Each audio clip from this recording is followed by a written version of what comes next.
super secret tech here, and I'm going to be finishing up the.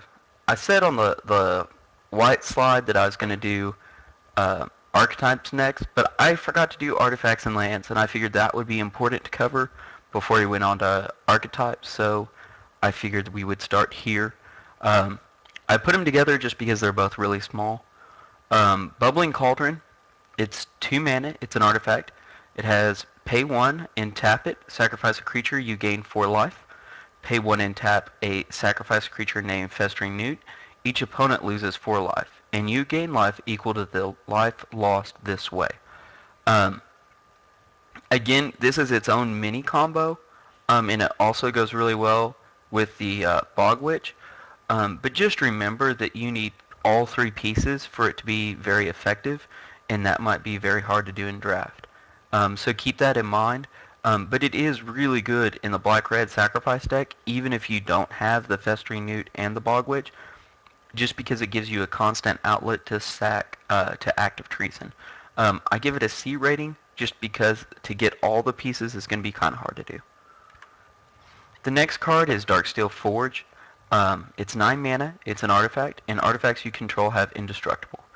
Now, this is a very powerful ability, and it's very good and constructed. However, it's horrible and limited.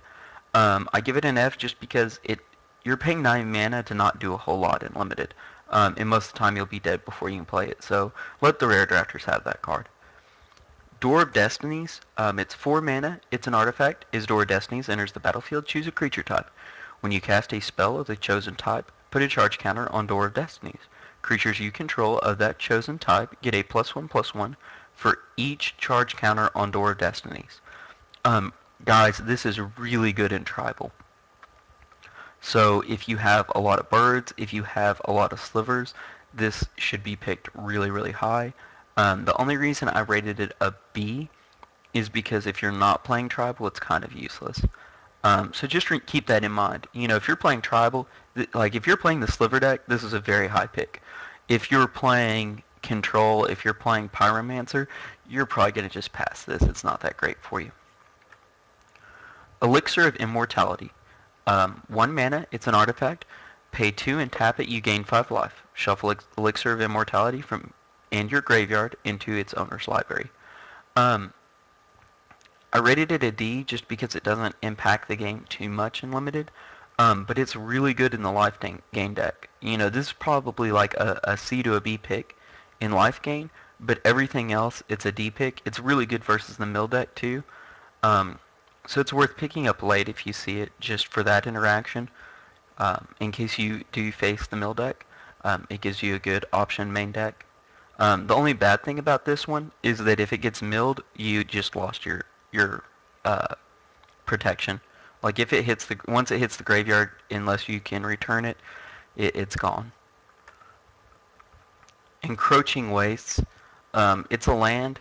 It's tap, add a mana to your mana pool, pay 4, sacrifice it, and destroy target non-basic land. There's only 2 other non-basic lands in the set. One of them's Mutavault, and the other one's Shimmering Grotto, which is just a mana fixer. So this guy should be pretty much an F, unless you're just wanting to pick him up for constructed playability, because there it will probably see some play. But as far as in limited format, it's pretty much worthless.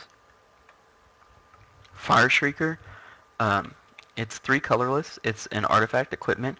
An equipped creature equipped creature has double strike, and the equipped cost is 2. This guy is awesome. Giving double strike to just about any creature can really change the tide of the game. It's a solid A card. You know, this is a very, very high pick in just about any deck. Shimmering Grotto, it's add 1 to your mana pool, or 1 and tap it, and add 1 mana of any color to your mana pool.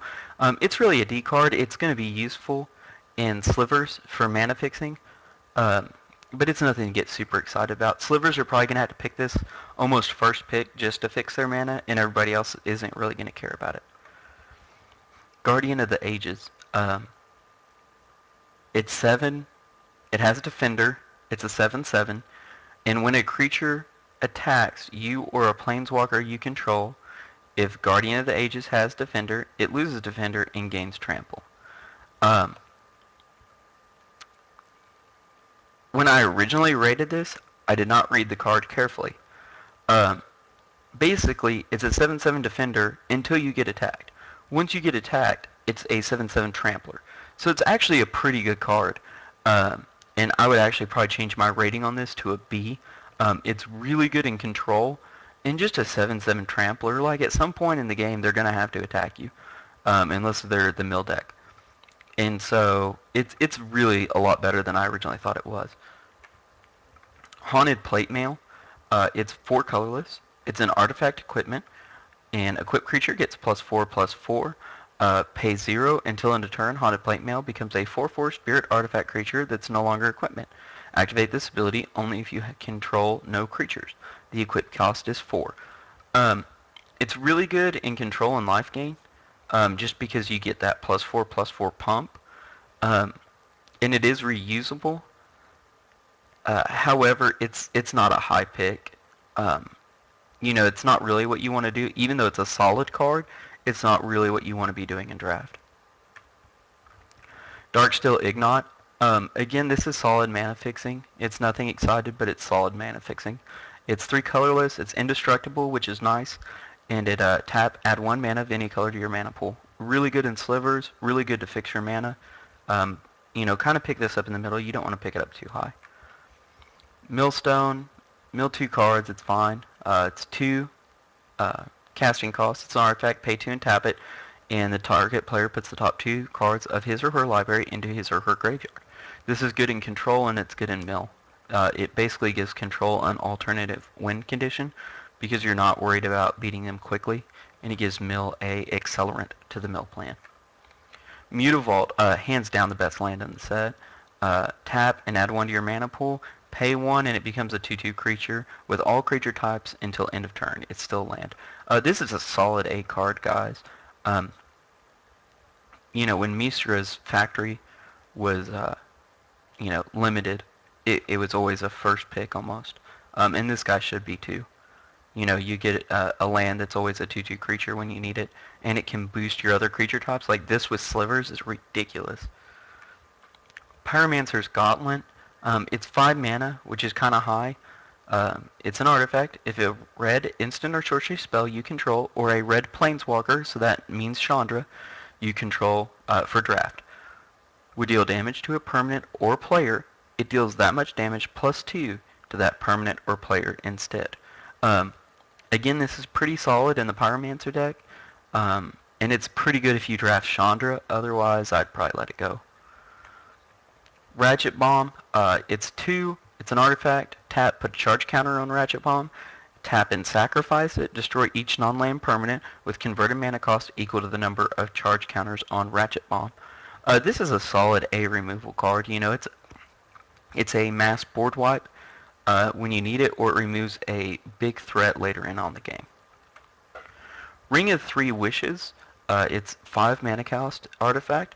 When Ring of 3 Wishes enters the battlefield with 3 wish counters on it. Pay 5 and tap. Remove a wish counter from Ring of 3 Wishes. Search your library for a card and put that card into your hand. Then shuffle your library. It's slow, but it's really, really powerful. If you're in control, you're going to probably pick this pretty high. If you're in anything else, it's a fine mid pick, but you're probably going to let the rare drafters have it. Rod of Ruin, 4 mana for an artifact. With 3 and tap, Rod of Ruin deals 1 damage to target creature or player. This is good removal, but it's not great removal. Because it's repeatable is good. The fact that it's only 1 damage is kind of eh. So it's a C card. You're going to want to pick this up in the middle or late. Sliver Construct, 3 colorless, and it's a 2/2. It's a solid sliver, but it's nothing to get excited about because it's easily splashable in any sliver deck, and it's a common. So it'll really help make sure that you can get a sliver deck going if you choose to play that way. Staff of the Death Magus. I'm going to kind of hit all these staffs at once. They are horrible in limited and horrible in constructed. Just like all the other cards that have come before them, they're not really playable. And it's unfortunate that they waste such good uncommon slots with really crappy artifacts. Like if they tapped for 1 mana, it'd be a completely different ballpark, and these might be playable. But they don't even do that. For 3 mana, it's really just a waste. Uh, Stronic Resonator. It's, and I probably pronounced that wrong, I'm sorry. It's 2 colorless. It's an artifact. Pay 2 and tap. Copy target triggered ability you control. You may choose new targets for that copy. This is awesome if you have a Planeswalker. However, if you do not have a Planeswalker, I would not pick this guy up. Because you're going to have to pick it fairly high to get it out of the rare drafters range, and it's really not that exciting for draft. Even though it does have some uses, like Planeswalkers are triggered abilities. You know, Young Pyromancer is a triggered ability. The Blue Mage that you tap and make a spell is a triggered ability. However, even with those being in the set, to get all the pieces together is unlikely. Basically, what you're going to want to shoot for is if you get a Planeswalker really high and then this guy pretty high, it's playable. Otherwise, I just let it be. Trading Post.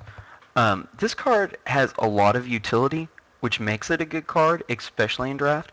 It's 4 colorless, and it has 1 discard a card, you gain 4 life. 1 tap, pay 1 life, put a 0/1 white goat creature token onto the battlefield. 1 and tap, sacrifice a creature, return target artifact from your graveyard to your hand.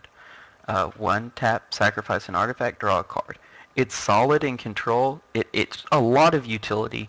This should be picked only if you don't have a bomb or removal.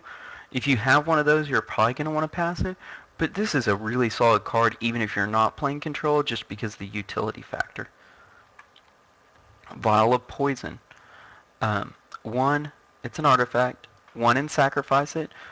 Target creature gains death touch until end of turn. It's fine. It would be a lot better if it was an equipment and was reusable, but since it's not, it's a C card. If it was an equipment, it'd be an A card.